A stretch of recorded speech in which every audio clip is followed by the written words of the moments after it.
everybody, it is Blonde Blitz time. Let's go. He's had, but I still like the Commanders.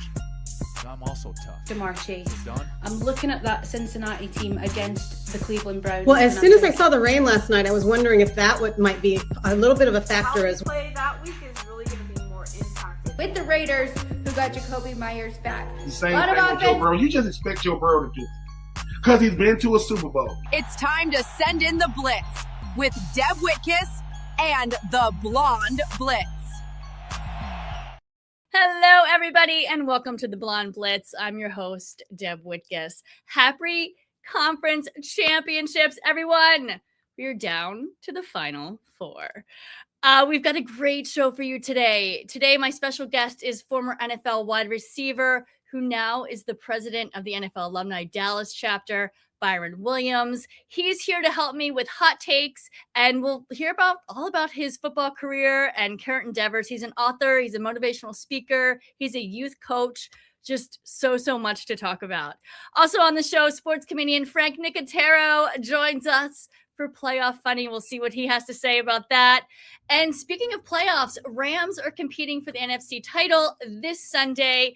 I had a chance to cover two events. One was the field day at SoFi Stadium with STEAM, blending science with sports, partnered with Cyanide. And also, I was at the official watch party at Hennessy's Tavern in Hermosa Beach.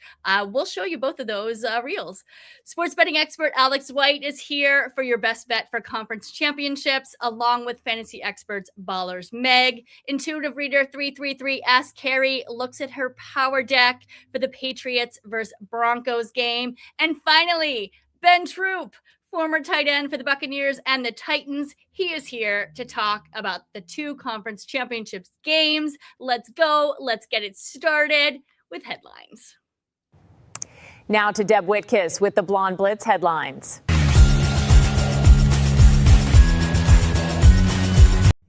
It was a wild divisional weekend across the NFL with two overtime games, massive momentum swings, and defenses completely flipping games late. The Rams survived Chicago in a 2017 overtime win after Caleb Williams forced an extra time with a touchdown pass with just 18 seconds left, a throw that officially went 14 yards but traveled over 50 yards in the air before LA closed it out on a 42-yard walk-off field goal. In Denver, the Broncos advanced on a 23-yard overtime winner, but the story was Bo Nix breaking his ankle late in regulation, staying in just long enough to help set up the kick, while Denver's defense forced 5 takeaways against Josh Allen, who turned it over 4 times. Seattle delivered the knockout blow of the weekend, scoring 13 seconds into the game on a 95-yard kickoff return and rolling to a 41-6 win, with Kenneth Walker III rushing for 3 touchdowns to tie the franchise playoff record. And in Foxborough, turnovers ruled the day as the Patriots and Texans combined for 8 of them, including 4 interceptions of CJ Stroud, while Drake May threw 3 touchdowns despite the weather, sending the New England Patriots back to the AFC Championship game for the first time in 7 years. All right, guys, those are your headlines for the divisional weekend. We got the conference championships coming up. All right, guys, as I said in my intro, my special guest this week is former NFL wide receiver who's now the president of the NFL Alumni Dallas chapter. He's an author of the book Playbook for Life. He's also a motivational speaker, youth coach. He is here to help me with hot takes, and we'll hear all about his football career and his current endeavors. All right, guys, please help me welcome Byron Williams. Next caller is Deb Whitcas, who says she has some really hot takes.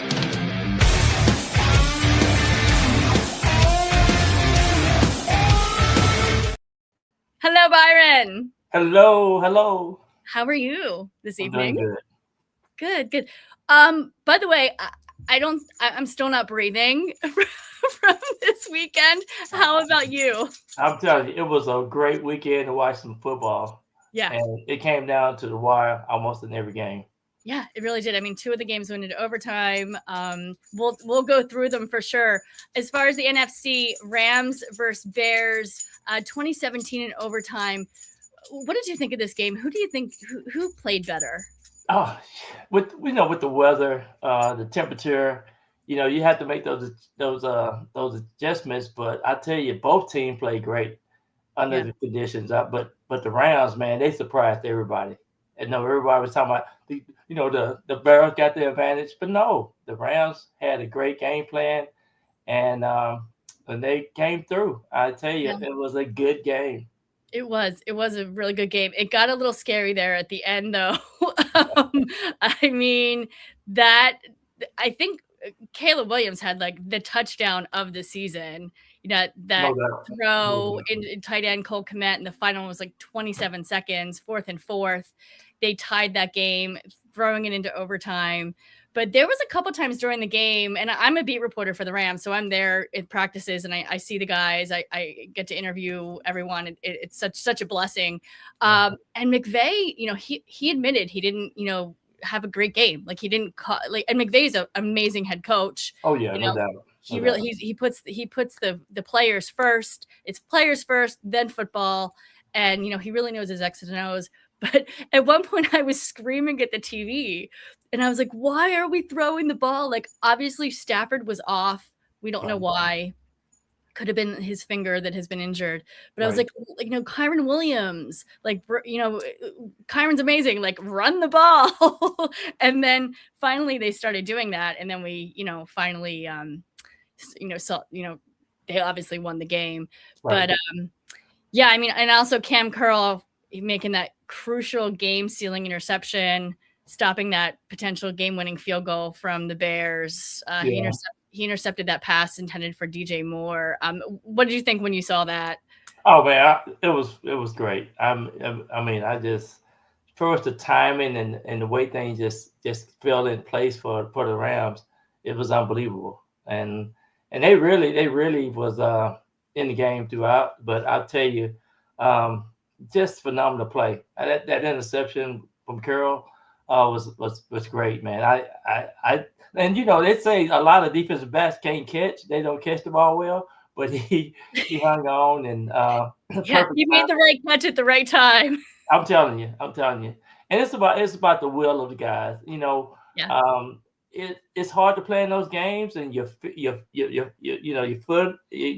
routes and the angles that you have to take.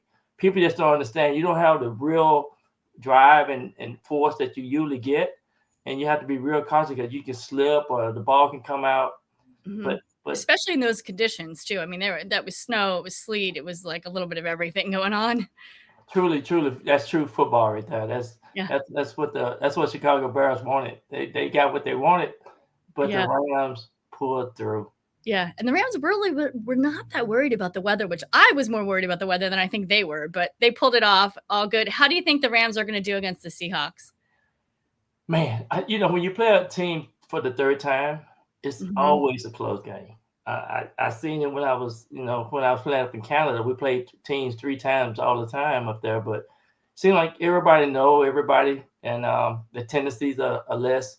But I think it's gonna come down to coaching. It's gonna come down to defense, and of course mistakes. You can't make the mistakes. But both teams have phenomenal defense players. So yes, yep. And every play is going to be important. Every single one of them, I feel like, in this particular game.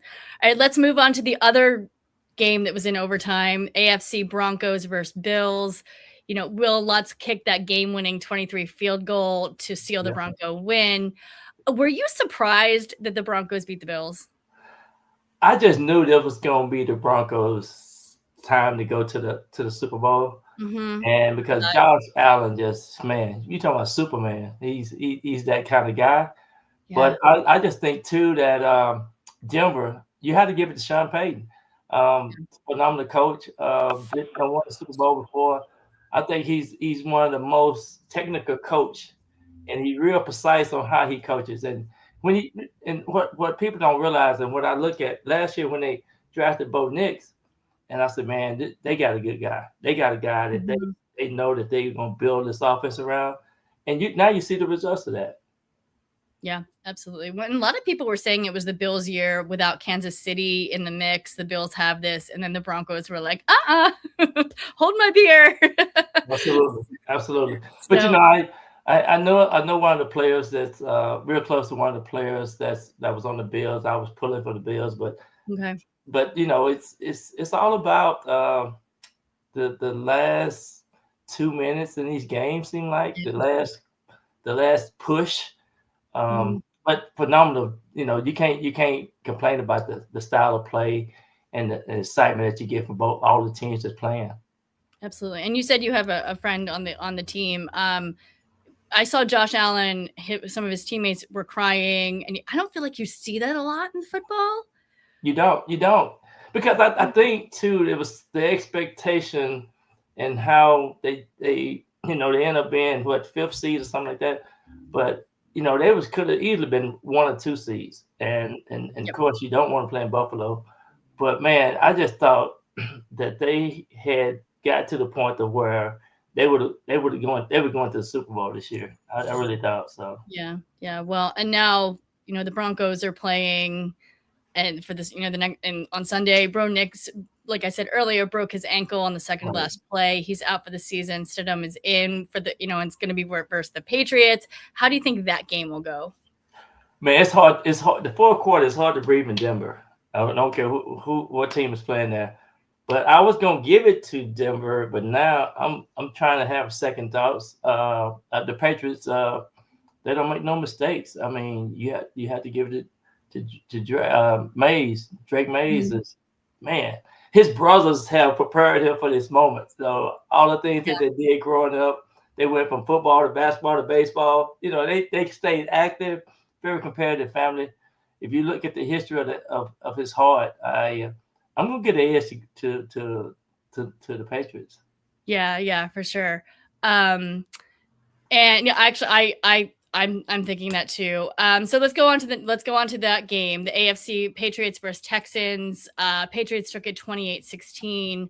Honestly, CJ Stroud looked terrible. Right? The offense, I mean, they was in the game, but too many mistakes. Yeah, they had several turnovers, struggles. Like, was the moment too big for him, do you think? Yeah, CJ had a tough go at it. I think he was trying to force the ball a couple of times. Sometimes he's going at his first read instead of going through the progression of his reads, and evidently he didn't quite. I think he had pressure. He putting pressure on himself. Yeah, and you had to come. Somebody need to come and down and just say, everything gonna be all right. And that was one of the good things I learned when I was playing for Bill Parcells. It ain't over till it's over, but you can't have turnovers. Turnovers will cost you the game every time. Yep, absolutely. Let's move on to the NFC. The Seahawks versus the 49ers, 41-6. Wow. Okay. Yeah. Well, but I gotta say, I was impressed that the 49ers got to where they got to, right? All of the injuries the entire season, but the Seahawks definitely dominated. Are you impressed that the 49ers made it as far as they did? I was impressed with the 49ers because of the injuries.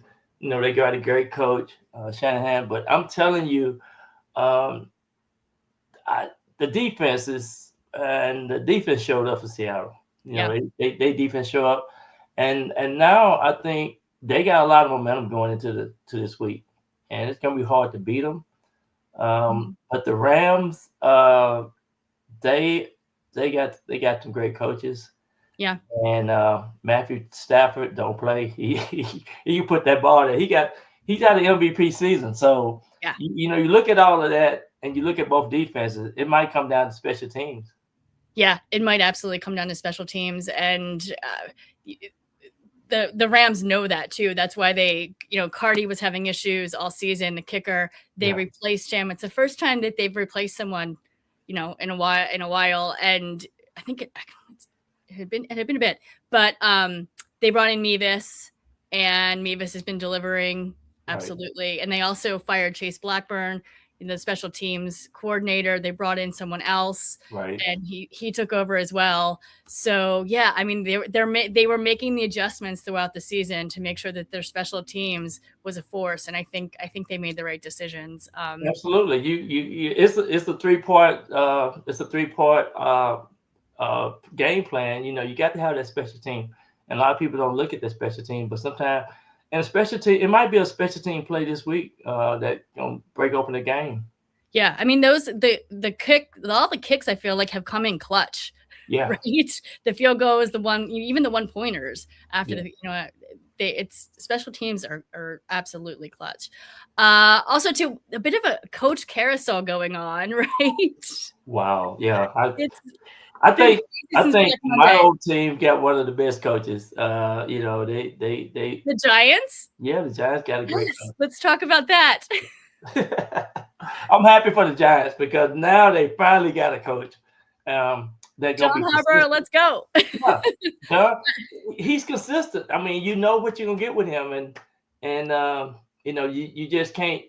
He was there for 18 years in Baltimore, but I'm telling you, this guy he was born to be a coach. Yeah, absolutely. I actually, to be honest, wanted him for the Eagles. Don't know where he would have fit in the Eagles, but I just wanted him somewhere in the Eagles. OC, maybe. Honestly, if Nick Sirianni left, I wouldn't be upset, but I knew that wasn't going to happen this season. Yeah. What do you think of Kevin Stefanski going to the Falcons? Well, he's a good coach, but he just ain't had a whole lot to work with up in Cleveland. I think it's something about Cleveland that don't sit well with coaches, but he's a good coach. I mean, he's unbelievable. I think he's gonna do well. I mean, Atlanta Falcons won almost 10 games. They I think they 9 games, 8 games, but they was real close to being in that division. So much talent. Kyle Pitts, Drake London, Michael Penix. I mean, the talent there is just unbelievable. That team is ready. I mean, and plus that division is not really that dominant with Tampa Bay and New Orleans and and Carolina. But I'm telling you, I think that Atlanta might be the surprise team next year in that conference anyway, that division. Right, absolutely. And how about Robert Saleh to the Titans? Titans. They kept showing him all throughout the year on the defensive side, and he brought in some players to fill the gaps. They were lacking on linebackers. He brought those in, and just this coaching style. He really is. He's a great defensive coordinator, great coach, and I think that the Titans might surprise some team next year. I think they're gonna be a contender, and because he brings a lot to the table. Yeah, and Cam Ward, I just he's such a talented quarterback. First draft pick. I just don't think he got the chance this season. No, he don't have a chance. But I do think for sure, Robert gonna make sure the defense is gonna be tightened up, and they gonna make fewer mistakes. I just think it's so hard to coach in the Jets. When he was with the Jets, he just couldn't really get it going. They was close, and then the injury got him. But then when they fired him, I said, man, he was almost there to turn the Jets around, but they didn't give him an opportunity. Yeah, absolutely. All right, let's get your Super Bowl prediction and why, and then we'll move on to talking about. You're gonna be mad at me. I'm going against the Rams. That's fine. I've been trying to. I just see Seattle, and I told people 3 weeks ago. I think Seattle go after looking at it. I think McDonald, really have them to where they can do some things, and that home field advantage is a good thing. That's what you play for. Yeah. And I do like Sam Darnold a lot. I've met him. I've interviewed him. I think he's a great quarterback. When he left the Jets and then went to the Panthers and then to the 49ers, and then he went to the Vikings, and I thought he was going to, I thought the Vikings were stupid to get rid of him for JJ McCarthy. Yeah.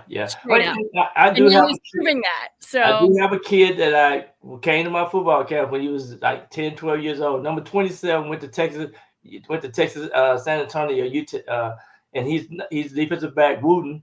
He's from Fort Worth, and he told me back then he was gonna be a superstar. So I'm sticking with him, number 27. All right. With the secondary there. Number 27. Let's go. Let's Yeah. have a great game. It's all good football. All right, Ryan, speaking of football, let's talk a little bit about your career. And I ask this for every interview I do. Why football? Why do you love it? I think it helped me. It helped me with my desires in life, my willpower, one of the things that I learned about myself was when I try and have goals tied into trying, it's unlimited possibility. And I one of 10 kids. I'm the 8th of 10, and oh, wow. Yeah, so I come from a big football team yourself.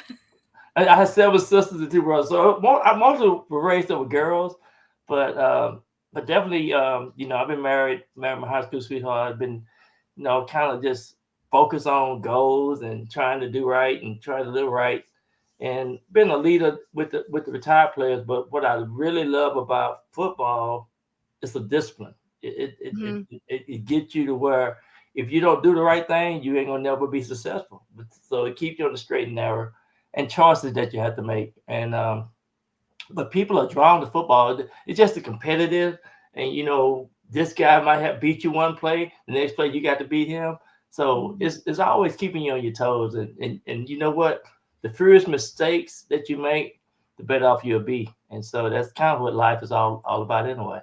Right. Talk about playing football as a young kid, like in Texarkana, Texas. You started in the 4th grade, right? 4th grade, and then in the 5th grade, I played for the little league, the Packers. And guess what? In '83, I was drafted. Buck Starr called me and said, "Byron, you're a Packer." I couldn't believe it. So really, that's so full circle. Full circle. I'm telling you, full circle. And then I was the very last guy that they released that year. And then I went to Philly for 4 weeks. And then Bill Parcells picked me up my rookie year. But my point was, I always had good coaches that inspired me and kept me motivated. My high school coach, he used to say, "Byron, you make the AB honor roll, I'm going to give you $20. So every 6 weeks when I was in 9th grade to my senior year, I would run to the gym. He'd give me $20 for making the AB honor roll. Graduated with a 3.8 GPA. So I have been very fortunate to have good coaches that really instilled in me what life is all about. Right. And did that make you want to be a coach as well? Well, it made me want to get in front of kids and keep them motivated and keep them dedicated. I always came up with this deal: who want to be an MD? And they say, who want to be a medical doctor? No, I say, who want to be motivated? Who want to be dedicated? Those are the MDs. Then you keep, if you can keep focused on being motivated and dedicated, the rest the rest is history, I think. That's amazing. I want to hear a little bit. We'll go a little bit more into that a little bit later when we talk about what you're currently doing. Okay. I wanted to hear about your draft story. With Green Bay, just because you played for Green Bay when you were in the 4th grade, and then for the draft. So in 1983, Elway, Marino, I came out with those guys. Eric Dickerson, Craig Jack, all those guys. Mm-hmm. So I was drafted in the 10th round. I broke my ankle at UT Arlington. We didn't throw the ball that often. And so I caught 28 passes my senior year. I had over 500 yards. I had 8 touchdowns. But I could run the 40. I could run 4.23, 4.28. I was real fast. I was one of the fastest guys on every team I played on. And that's what really got me noticed. And so I was a pretty tall receiver, weighed 188. I'm weighing 191 today. I checked my weight today, but I'm 6'3", so I was pretty, real strong guy. Could block real good because when I first went to college, we ran the wishbone. So you was a receiver in the wishbone, first thing you know how to do is block. So, right. But that carried over to being drafted. I was the 253rd player taken out of 266, but it was 28 teams back then, 48-man rosters. Now it's 32 teams, 53-man roster. So, so if you're in the top 260, you get a chance of making a team or something. But what I did was I learned from James Lofton and John Jefferson. Those guys were Pro Bowl receivers when I first got to Green Bay. And so and then when I got to New York, I learned from watching Lawrence Taylor and some of the work habits they have on the football field. So I'm the kind of guy that was a student. I'd like to always see who the best. And on the team and what kind of work habits did they have. And so that's the kind of guy. Well, I was kind of like a student of the game. That's awesome. What was your favorite moment in football? My favorite moment in football was my rookie year, right there in LA. I scored my first NFL touchdown against Lester Hayes in the LA Coliseum. But my one of my best games was against Philadelphia Eagles. I had 5 catches for 168 yards and a 65-yard touchdown. So against the Eagles. So, but I had my moments, and so life is sometimes about highlights. When I was in the World League, I was the only player in the World League that scored in every stadium in the World League. I scored in London, scored in Frankfurt, Germany, scored 2 touchdowns in Barcelona, Spain, scored 11 touchdowns in 10 games. So, and then playing up in Canada. So I wish I could have played all my years in the NFL, but sometimes, you have to go where you want it and feel comfortable. But those experiences have really helped me in how I look at things and how I can inspire these young kids. Absolutely. And that was my next question. What are the life lessons that football has taught you? Well, for sure, you need to set your goals and you need to hang around, have good choices. I think it stems from having a relationship, a prior life. And, I've been married 42 years. Wow. And, I just keep it simple for me. One of the things I do, I had like 4 or 5 NFL players call me today about stuff. I'm going out to the Super Bowl. So I like what we have established, because guys know how hard it is to really play on the level of the NFL. Mm-hmm. And it's very difficult. It's very, very difficult. And then, to put up with some of the coaches and some of the teammates. And so you get a little bit of everything. And so, but, you can come home and relax and sit back and say, okay, this is what I need to do. This is right. So today I went to the YMCA and worked out. And so every time I go in the gym, I think about, when I worked out in New York, how Green Bay was, and some of the things will come back. But even when you look at the football games this weekend, it's a lot of players retired. They look at the game and say, man, look at that. They analyze the game, and then people will call them and ask them questions because they think we're experts. But the game is all about not making mistakes. Absolutely. And let's talk a little bit about the youth coaching. I know super important to you. What made you get into that? Well, I started doing football camps. I did football camps with Terrell Owens. You coached T.O.? Yeah. I did football camps for him, and I had a little deal called football mini camp. So I do Terrell Owens football mini camp, Dante Whitner football mini camp.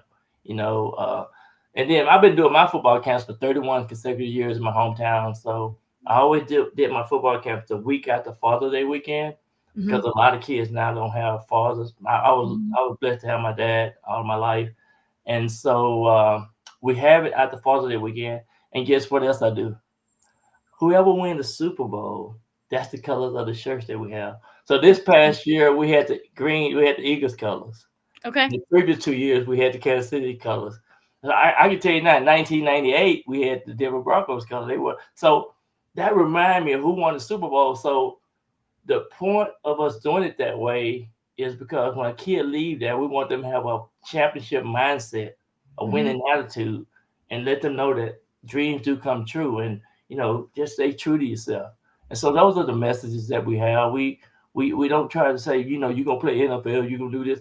It's all about giving them hope and let them build up their faith and let them see that we was a little boy that wanted to dreams too, and dreams do come true. So that's our message. What are some of the players that you've worked with who their dreams have come true and they've played professionally? Michael James is one of the guys. He's from my high school. Okay. It's a couple of wide receivers. Raymond McDonald played for the 49ers. Right now, I did a football camp last year, and guess who I worked with? Who's Bo Jackson with Ohio State. Okay. So we work with a lot of kids because some of the guys that I know have been doing camps together. We do camps. They do support my camp. We go up to Cleveland and do a camp. We do a camp sometime at the Super Bowl. I've done like 5 or 6 camps at the Super Bowls. I talked to Charles Haley. Him and Ronnie Lott was wanted to do a camp, so I put them a plan together. I don't know if they're gonna do it this year or not, but they wanted to do it. I think on Friday, the week of the Super Bowl. So I got to call him just to see if they're gonna do it. Let me know. I'm like, I will be there. Let me know. I'll stop by. Yeah. And we, Dr. Jen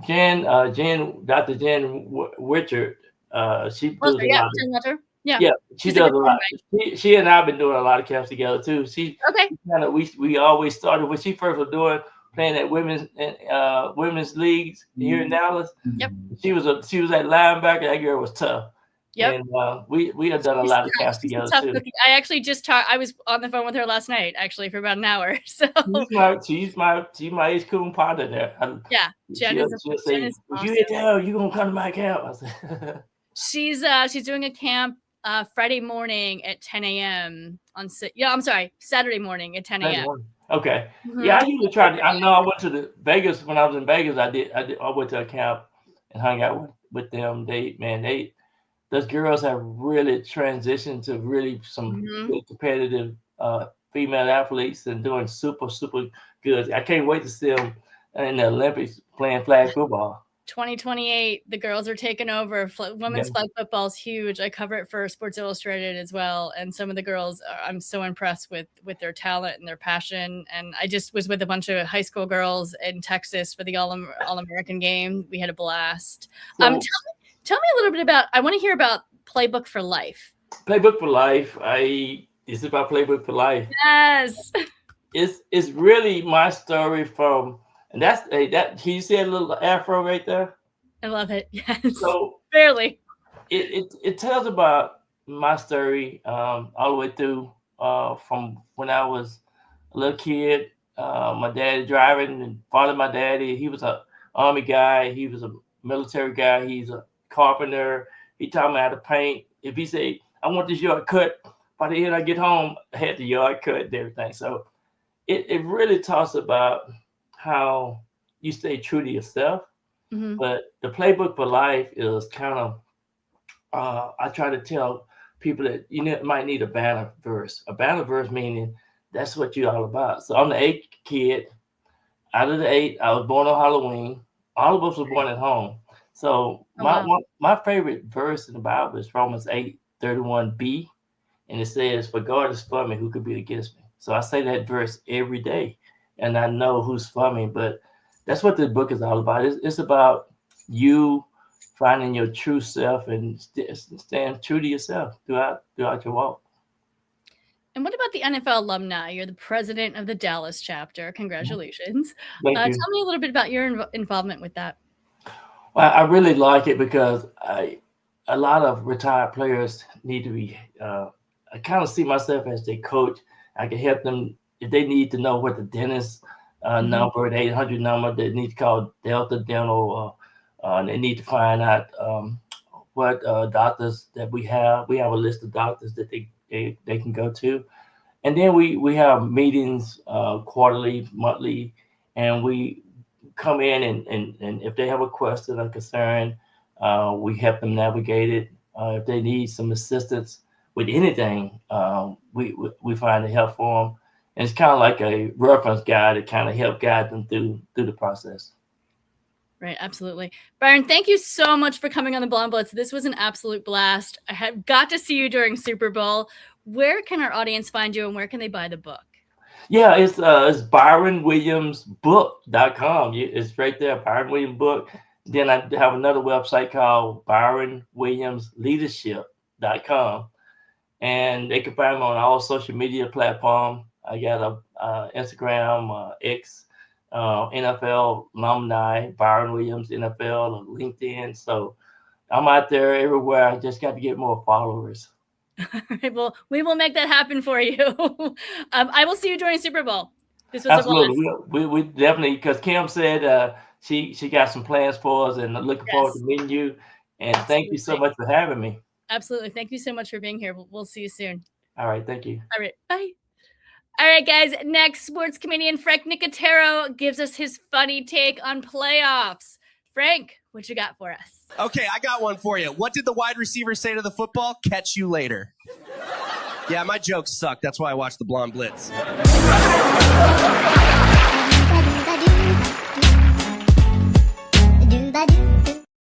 That's not my joke. What was that? Well, from one Byron to another, I'll just slowly drink out of my Comics Unleashed cup with Byron Allen. I was in LA yesterday taping an episode. It was very exciting.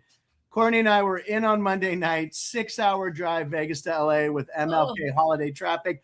I didn't think there'd be traffic. Watched the national championship game on my phone while driving, but being very careful. But I was only going 11 miles an hour, so I don't think I was breaking even. That Got to LA, checked into the hotel. Yeah, got up, saw the beach, did the show, drove back about 4.5 hours. But I got a mug, and I don't know when the show will air, but I'll keep everyone posted. But anyway, what's happening? What is going on? I have to, first of all, condolences. Your Steelers are not in. Look, playoffs. You know, neither the Eagles now either. So yeah, the Steagles are no longer. Or Courtney's Commanders. You can't say the old name. But anyway, look, I've always liked the Rams. I spent my childhood in the 70s, mid to late 70s in LA. So I knew I was a Steeler fan. I love the Steelers, but we had the Rams back then. So I'm partial to the Rams. One of my best friends is a Seahawks fan, Christian Hansen, who I think you met at a party of mine or two. But I'm an AFC guy. As a Steeler fan, I've always rooted for the AFC. Which is funny because I'm NFC for sure. Right. And I've always rooted for the AFC rep until the Patriots. So that's not going to happen. I don't like the Patriots. I don't really I don't hate the Broncos. When I was a kid, first Super Bowl I remember watching was like Denver versus Dallas. Tony Dorsett and the Cowboys won. Orange Crush. I was rooting for Denver because I hated Dallas because they were a rival of the Steelers, and I even knew that at 7. It's hard to root for Sean. You started sports betting, right? You started sports betting, right? Yeah. Right? Started booking it about 8. But, Sean Payton, is a dislikable guy. I liked him when he was at the Saints. I hate to say it. I'm going to root for whatever NFC team it is. The Rams are easy to root for. I like McVay. I like Stafford. I mean, Shieldhouse and Shula, hopefully going to be one of the Steelers head coaches coming up. Or give us both. We'll take Shula to head coach. Shieldhouse. He can be Shieldhouse, as they'll call him in Pittsburgh. They're definitely both interviewing around. Yeah, and they have to do the virtual ones until they're out. But they've already interviewed with Pittsburgh, but they want, we want to get them in person. If we have to wait till after the Super Bowl, I'm fine because I really want both. I'm being greedy. Greedy, that's the word. Sorry, I haven't slept much. But the Steelers interviewed Mike McCarthy today, and I'm like, please no. He's from Pittsburgh. Yes, he won a Super Bowl with Green Bay. He was a mess in Dallas. I don't want him. But anyway, Seattle I can also root for because what a great turnaround. I like the city of Seattle. They're a likable team. They play defense. I mean, was it 41-6 last week? It was insane. I mean, I watched some of it, and then I just turned it off. I go, this isn't even a game. Niners, obviously, they just couldn't keep up with them. And the Rams, look, this is going to be an epic game. And everyone's saying, the Super Bowl winner is going to come from this game. But, that's happened in the past. They might beat each other up so much and exhaust each other that even 2 weeks from now, they might still be beat up. And the AFC team, who will be the underdog, the thing that I found, I think so. The thing I found intriguing, the NFC will be favored. The thing I found intriguing is we could have a rematch, right? We could have Rams Patriots, we could have Seahawks Patriots, we could have Seahawks Broncos. The only one we haven't had is Rams Broncos, right? Right. So, which originally is what I thought it was going to be. Now I'm going more towards Rams Patriots just because Bo Nix is out. Yeah, I mean, I think it's 5.5. It's a 5.5 point. Yeah, the Patriots are road favorites, 5.5, which in a championship conference championship is unheard of. But this is such a weird situation. So, I'll be watching both of these games. I had stuff going on, and I got to see the Buffalo Denver game. I was rooting for the Bills. That was like the last team in the AFC I cared about. But look, they're going to be great conference championships. I don't want the Rams to get eliminated, but if they do, I'm going to send all my Spirit Airlines credits and get Shula and Chelsea to Pittsburgh. Or I might have some points on Southwest, but I'm getting them there because I want them in Pittsburgh. I don't want Mike McCarthy Brian Flores just re-signed with the Vikings to be their D coordinator, even though he's already interviewed for the Steeler job. We had him there. I don't want him. I want to go with these young unknowns like the Steelers have always done. 3 head coaches in my lifetime. So let's keep it going. Yeah. And I think Tomlin did a great job, but it was just time. I mean, yeah, it was just time. I mean, to then get blown out by the Texans, we were hanging in there, and then, just the Texans defense was just too much. So I was surprised that, Stroud played a horrible game against the Patriots. Yep.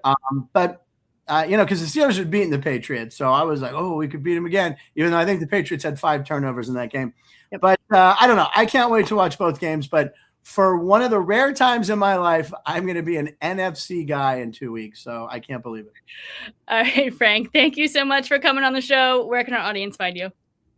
All social media, Frank Nicotero, Instagram, Twitter, Facebook, Friendster. I don't know what else is out there. Is that still going? I don't have an OnlyFans yet, but we'll see how the rest of the year goes. But no, and Deb, as always, thank you. Love being a part of this. Such a great program. It's always well produced. Always coming with. I loved listening to Byron. What a guy he was, man. He's great. Yeah, fascinating stories, but continued success. And I don't know what Alex picked as her picks, but I can't wait. I'll take a look. I don't know. We were drinking with her on Friday night, so I hope she made her picks sober. But not sober. She wasn't drunk. Anyway, I'm getting Alex in trouble. Thank you, Deb, as always. I'll see you soon. We'll see you soon. Thank you. Bye. All right, guys, speaking of playoffs, the Rams are going to the NFC Conference Championship, but they had to get through Chicago to do it. I was at Hennessy's Tavern, Hermosa Beach, for one of the official Rams watch parties. Check it out. Hey guys, it's Deb Whitcas with the Blonde Blitz and New Stitch Media. I am here in Hermosa Beach, California. It is divisional weekend and it's time for the Rams to take on the Chicago Bears. Hennessy's is having an official watch party and I'm going to talk to some fans to see what they think about the game.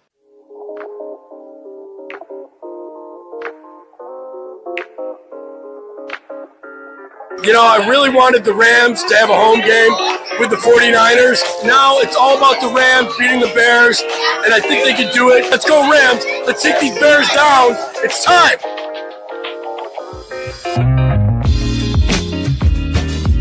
Die-hard Chargers fan, but today, go Rams. Chicago just scored, but I'm not even worried about it, I'm already going to say that next week is going to be a tough matchup against the Seahawks. I got that much faith. It's halftime in the Rams-Bears game here, divisional round. 10-10. Adjustments that need to be made in the second half. Better pass protection for Stafford. He's getting pressured. He's getting sacked. He's just spread it out a little bit. It's the coldest temperature ever in Chicago, but I think the Rams are going to step up. Puka Nacua is on fire. Matthew Stafford is playing his best ball ever. That defensive stop, 4th and goal, and the way that they took Swift and they double hit him and planted him into the turf was the best ever defensive play I've seen this divisional championship round. We have 27 seconds, and you can cut the tension with a knife. I'm so uptight right now, my blood pressure's through the roof.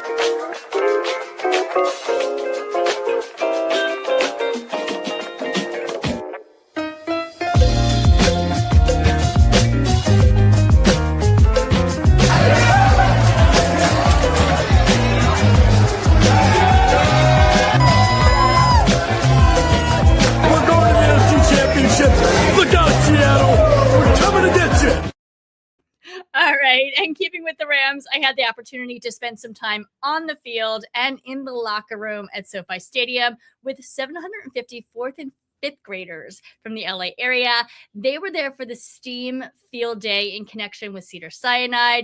The event brought together science and sports. I had an absolute blast myself. I got to dissect a strawberry's DNA. Yeah, you heard that correctly. Take a look. Hello, everybody. Deb Whitcas with the Blonde Blitz and New Stitch Media. I'm here at SoFi Stadium where the LA Rams are continuing their STEAM education program. There are 750 4th and 5th graders here from the LA area, and they are participating in the first annual field day presented by Cedars-Sinai.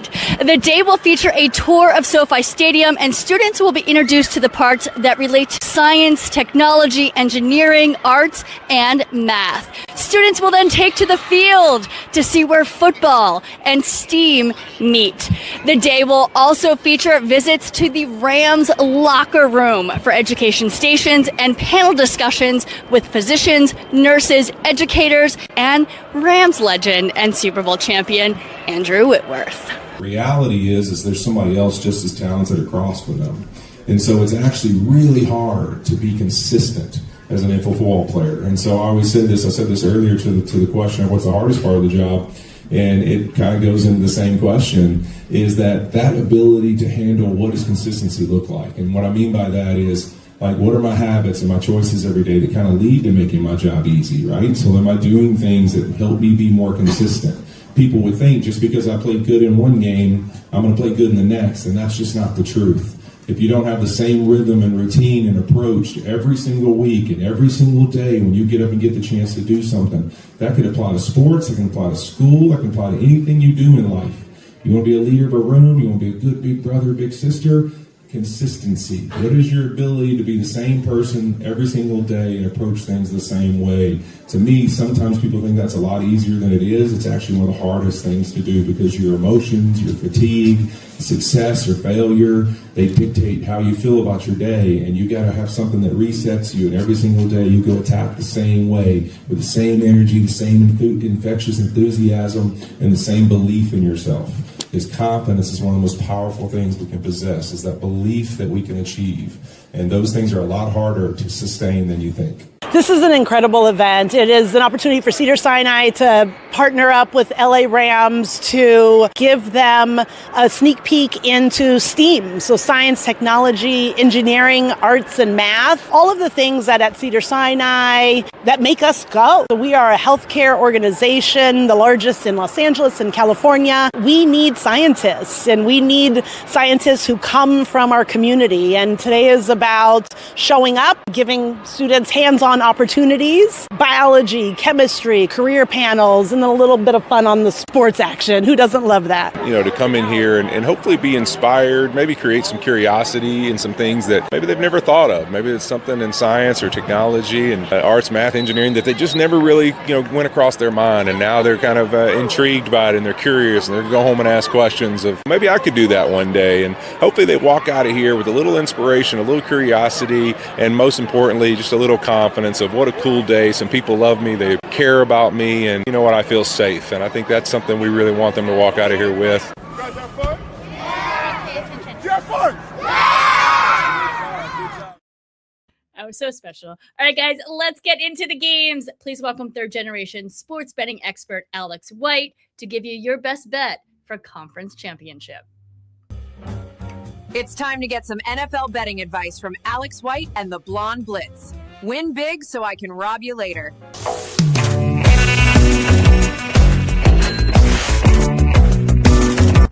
Happy conference championship weekend, everyone. Cannot wait for these two matchups. Let's get a winner.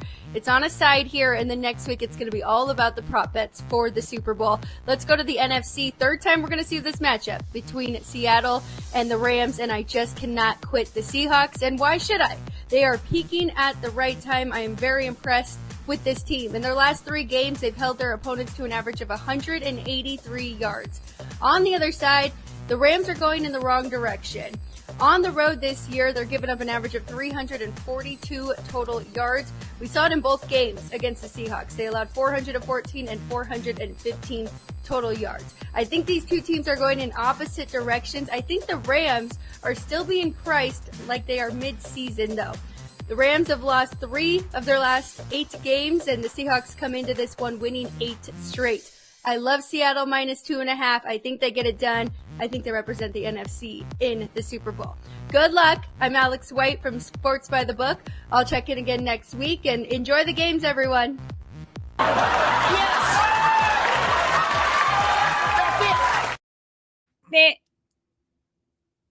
Thank you so much, Alex. All right, guys. Of course, we cannot talk sports betting without talking some fantasy. Here is fantasy expert Ballers Meg with her daily fantasy advice for the conference games. When I'm looking for fantasy advice, I listen to Meg from TSS Fantasy.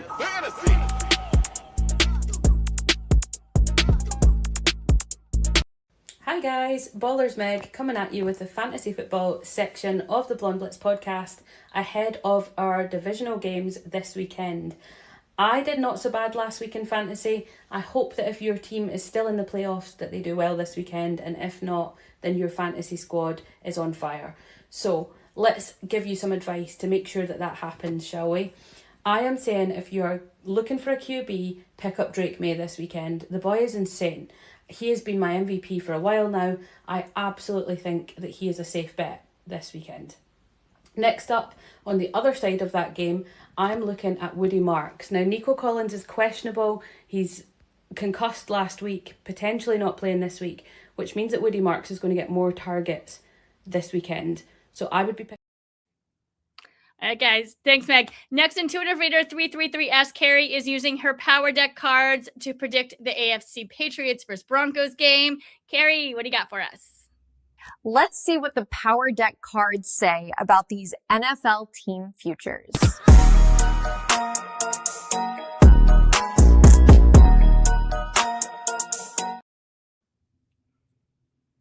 S Carrie here, ready to give you Super Bowl 60 playoff game predictions and who will be the final two teams that will represent their divisions. That's right. I'm super excited to give you all these predictions, and I will be using my Power Deck. The one major transit that I feel is going to be super impactful for this whole entire Sunday game day is going to be the transit of Neptune, the planet of mystery and illusion, rolling from Pisces into the sign of Aries. And Pisces kind of gave that age of awakening feel where, we got four teams that probably weren't in the playoff, game list when we started the season. But boy, did they show up, and hats off to Bo Nix, playing on a broken ankle, sending a lot of love, light, and energy for healing for him. I'm thinking that it is going from Pisces energy into Aries, which is then giving inspired warrior spirit and energy. So everyone's going to be feeling this. It's totally a collective type of an energy. With that said, we have one set of a matchup, Rams versus Seattle, that is definitely going to give a very airy type of a go with the flow type of energy. And that might mean that it's going to be a very paced out game. It's going to be play after play. I feel that the Rams and Stafford will definitely have at least one long pass. And then we have Geno Smith, who I feel is going to kind of, set the pace and tone for his team. Not very flashy, but very consistent. So I will be doing card predictions again with my Power Deck here in a minute. But let me talk about New England Patriots versus Broncos. Now, it's not over for the Broncos. Everybody thinks so. I think that Steedham's going to definitely give a very good show off because he is a Leo. And Leos right now are rolling into their full moon that starts the first part of February, which is following the playoff game. But it just means that he needs to release his fiery energy and put everything into this game. But I definitely think he's going to keep a little job security for himself, let's say. And of course, we have rookie Drake May. He's done everything for his team to get them to this position to where they are. And we can't forget, the Patriots defense. So that game too will be great. So let's get into the game Power Deck wise. Let's start with the Broncos. We have the Ace of Spades, the Two of Cups, which is the Two of Hearts, and also the Nine of Spades. So they lost someone, guys. They had to cut them off, their ankle, right? Bo Nix. And then you have the Two of Cups, Two of Hearts, which means that they're using their idea of leadership and partnership to really pull this through. However, they come out with the Nine of Spades, which means a little bit of a loss. So let's see what the Pats do. They have the Jack of Clubs, Jack of Pentacles, definitely a card of money making. And then they have the 3 of spades. Now, this card really is tricky for me because I feel like it means that going into the halftime, they might have lost somebody due to an injury and or a play was very defining for the Broncos, which kind of helps the Broncos out. And then they have the outcome, though, as the Ace of Hearts, which means that Ace of Cups, it means that they're a victor, they have a new beginning of passion, and that's going to get them and set the tone and pace for the Patriots to maybe go to the Super Bowl. Final scores for the teams, we have, I'm going to put Patriots at 28, Broncos at 20, and then I have the Rams versus Seattle's game. Rams 27, Seattle 31. Good luck, guys. I hope everyone's going to get into their fantasy teams and have a wonderful Super Bowl playoff Sunday. Back to you, Deb. All right. Thank you so much, Carrie. All right, guys, we made it to the conference championships, and Ben Troop, former tight end for the Bucs and the Titans, is here to help me with game picks. Ben, let's talk some ball, shall we? Bring in Deb and Troop so we can get our NFL picks.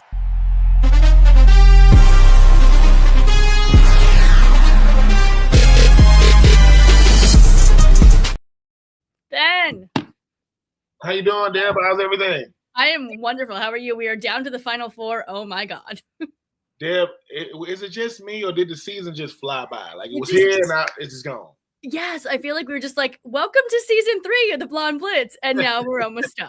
Like it's just. Hey, well, that's what happens when you enjoy what you're doing. Time just flies, but hey, man, we did make it. We did indeed make it. We did. Well, let's talk about these games, shall we? We got first up AFC Patriots versus the Broncos Sunday at 2 p.m. Who you got and why? Man, I feel so bad for Bo Nix. I really do. I mean, you mess up your ankle. The next to the last play of the game, Jarrett Stidham hasn't thrown the football since 2023, has been in the league a long time. They're going to have some Denver magic. I know they had the Demaryius Thomas game this year.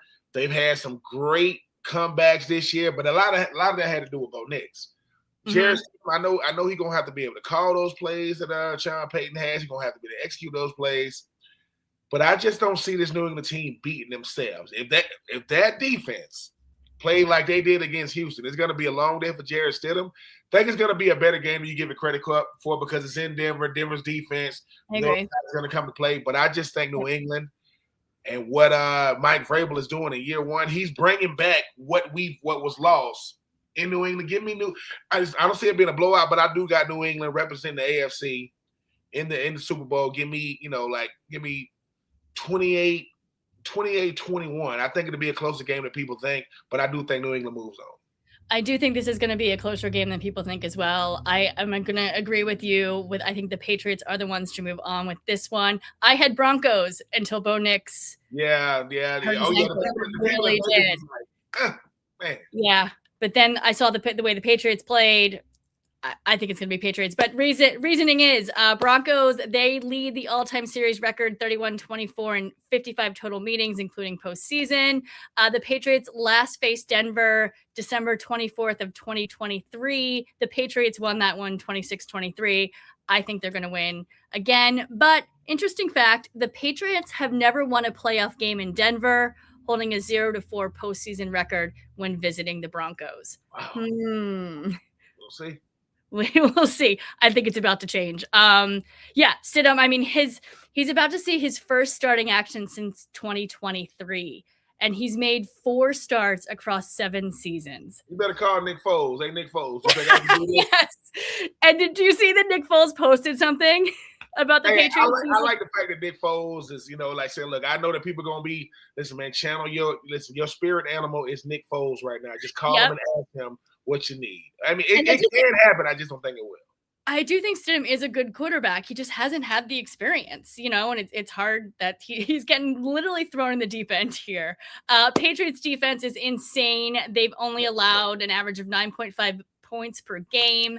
They limited Justin Herbert and CJ Stroud to a combined 46.47 passer rating.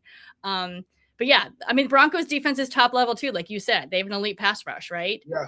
I think Nick Benito gonna have something to say about it, but yes, that this is impossible circumstances. Jared Stidham wants to play, and he's ready to play. He was just like, dude, when he was like, "What's wrong with you, Bo? Man, I just fractured my ankle." Does that mean you're not playing? No. Wow. Yeah. I think the Patriots, to win this game, they're going to have to execute a run game for sure. Drake May, he's been a little sloppy in the postseason. Yeah, it hasn't looked like his MVP self, but I mean, he's moving on, and they're doing it by committee. Mike Vrabel got something going. Not to belabor the point, but CJ Stroud, man, all you had to do was not turn the ball over, man, and y'all be hitting the did right now. Yep, and you did. All right, Patriots are 5.5 favorites. I think the Patriots have this one. Yeah. All right, let's move on to Rams versus Seahawks. You know, I am waiting for this game. I literally almost had a heart attack last game. 5:30 p.m. on Sunday. Who you got and why? If anybody can beat Seattle, it is Matthew Stafford. He is having an MVP caliber season. Puka Nacua has established himself as a first-team All-Pro with what he's done since he's been drafted. I think Devontae Adams is going to have something to say in the red zone. They're going to deploy those tight ends. But it's just something different about this Seattle team. Coach McDonald is like what Sean McVay was when he first got to the Rams. Like, look, man, you already got this thing going. Yeah, I mean, Sam Darnold, Jackson Smith, and you talk about Ernest Jones, Atlanta Williams, so many names, Kenneth Walker. Because it's in Seattle, because they are a familiar foe. Now, this game I think is going to come down to the wire. I do not think it's going to be a blowout because they know each other dead. Overtime. But Seattle, this ain't the Legion of Boom defense now. That ain't Richard Sherman and Earl Thomas and Cam Chancellor over there. But it's close.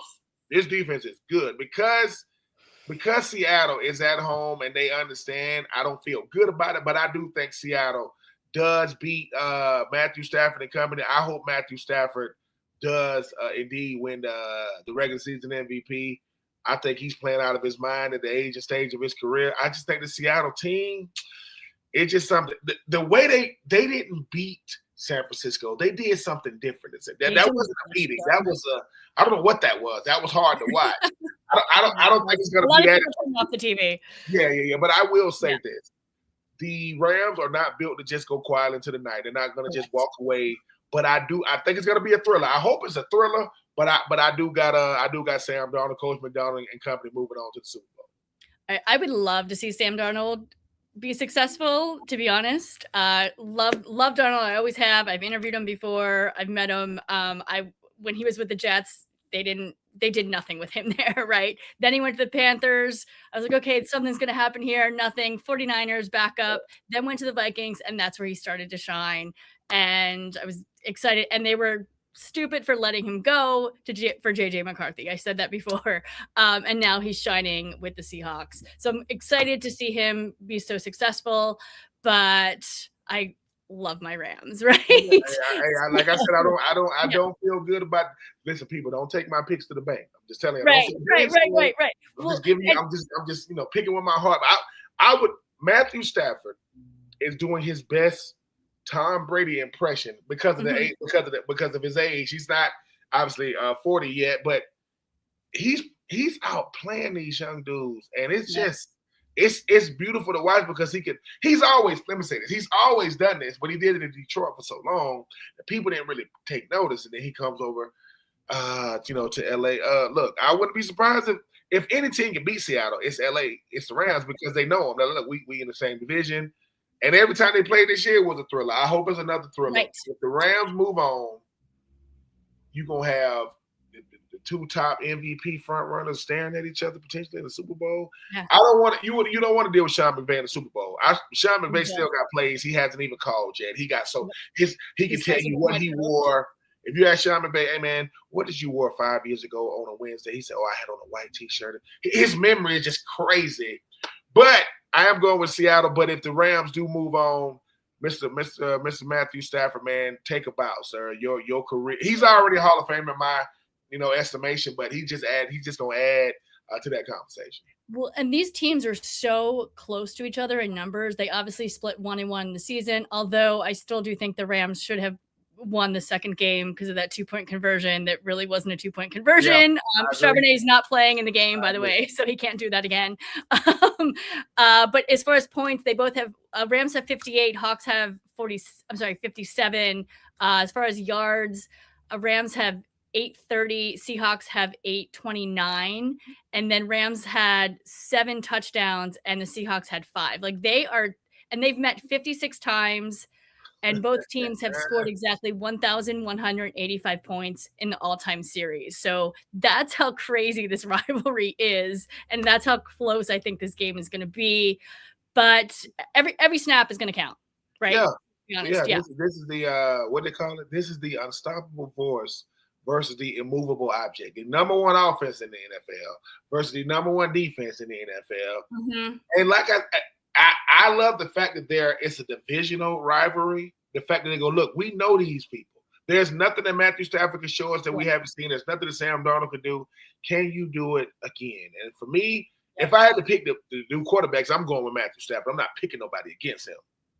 Puka Nacua gonna have he get to show the world again why he is who he is. Watch out. I think the X factor is gonna be Devontae Adams. Devontae Adams might put on a show. Not for a lot of yards, but touchdowns. He's a touchdown specialist. Yep. And he didn't have that many catches in the last game, so we'll see. But he's like, listen, he's about to show out. Somebody's about to show out. It's coming. Oh yeah, it's absolutely coming. Well, personally, I think the Rams are a bit cleaner. I think they have a little bit more experience. Matthew Stafford has been in a Super Bowl. Sam Darnold has not. Ooh. I think the Seahawks can be they can be a little rusty. Experience matters, people. Yeah. It matters. All right. I'm going to go Rams. I have to. But yeah, I think the Rams take it. It's going to be a thriller. Again, I'm not even sure if my heart can take it. Seahawks are favored by 2.5, but I'm going Rams. Okay. All right. All right, Ben, thank you for coming here. Are you doing your show next or no? No. Listen. We taking this week off. You know, the commissioner is doing what the commissioner does, but we will be back for the Super Bowl. No weddings in the fall. Look, you can do whatever you want to do. I just don't want to catch you in no wedding. I mean, I don't want to no weddings in the fall or the winter or anytime during football season. Absolutely. All right. Thank you so much, Ben. Today's show is sponsored by Wish LBI and Underdog Fantasy. Go to Underdog Fantasy and use promo code BLONDE and we'll double your deposit up to $100. If you like tonight's show, please subscribe and you can follow us on all socials at The Blonde Blitz. All right, guys. Football forever. See you next week. Go Rams.